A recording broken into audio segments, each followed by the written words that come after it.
I have to go, I have to go, সেক্ষেত্রে আমরা tag question কীভাবে করব? Don't I, I have to go, have থাকার পরেও এখানে ডোন্ট আমরা ব্যবহার করছি। কেন করছি? এর কারণটা কি?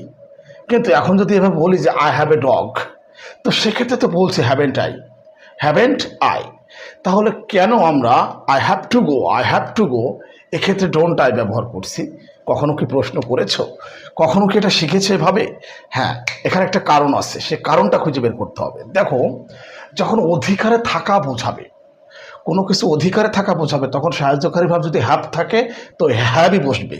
কিন্তু যখন অধিকারে থাকা বোঝাবে না, মালিকানা বোঝাবে না, তো তখন সাহায্যকারী ভাব যদি হ্যাভ থাকে, হ্যাভের পরিবর্তে আমরা ব্যবহার করব ডু, হ্যাজের পরিবর্তে ব্যবহার করব ডাজ, এবং হ্যাডের পরিবর্তে ব্যবহার করব ডিড।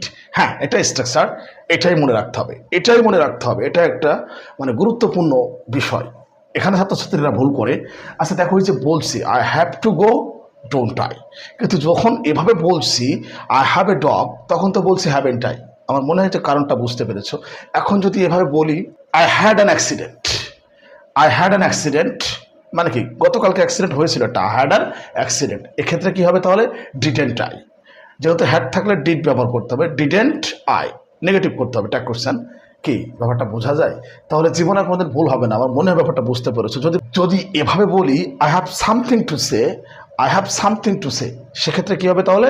Don't I. আমার মনে হয় ব্যাপারটা ক্লিয়ার। একটু ধৈর্য ধরে ভিডিওটা দেখো, ভালো লাগলে শেয়ার করে ওদেরকে দেখার সুযোগ করে দাও। খুব সহজ ব্যাপার, খুব সহজ ব্যাপার।